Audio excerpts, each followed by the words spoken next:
មានអារម្មណ៍ថាម៉ាញយូរទៅគ្មានជួបរបស់ជួបអីសោះហ្មងចុះមកឡើងចង់1 ម៉ោងហើយគ្មានបានរបស់បានអីសោះហេចាប់អារម្មណ៍ថាខ្លួនឯងដូចជាមានវ៉ែនតាទឹកដែរតាសាពាក់វ៉ែនតាសិខុសលោសំណាងអីមានព្រះជាម្ចាស់តាមជួយចុងអត់មានរឿងអីកើតឡើងផងណាងាប់ព្រះជាម្ចាស់ជួយមិនកៀងចឹងមានអីកើតឡើងផាច់អ្នកទាំងអស់គ្នាបានឃើញក្បាលវីដេអូហើយថ្ងៃនឹងខ្ញុំនាំយកម៉ូដមួយសម្រាប់ឲ្យអ្នកទាំងអស់គ្នាយកទៅលេង survival នេះគឺជាវ៉ែនតាវេទមន្តដែលវេទមន្តនោះគឺដល់ពេលដែលយើងពាក់ទៅយើងអាចឃើញ diamond ឃើញអីច្បាស់ខ្លាំងមែនតើ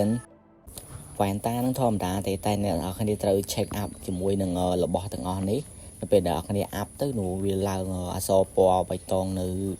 ខាងឆ្វេងអេក្រង់ខាងឆ្វេងដៃរបស់យើងហ្នឹងហើយនៅពេលដែលយើងចុចលើវ៉ែនតាហ្នឹងមានអក្សរមានអីតรงផ្ទាំងនេះអញ្ចឹងយើងបាន add វាចូលហើយអ្នកទាំងអស់គ្នាចុះមកជម្រៅជ្រៅចុះខែវឥឡូវខ្ញុំចាប់ដើមពាក់វ៉ែនតាហ្នឹងហើយអ្នកទាំងអស់គ្នារងចាំមួយសន្ទុះក្រោយមកវានឹងមានទេវតាចុះមកជួយផាច់នេះអ្នកទាំងអស់គ្នាមើលអូយសុទ្ធតែដៃមុនអូយមានអារម្មណ៍ថាកាំងខ្លាំងមែនតើអូយទូរស័ព្ទអស់ថ្ម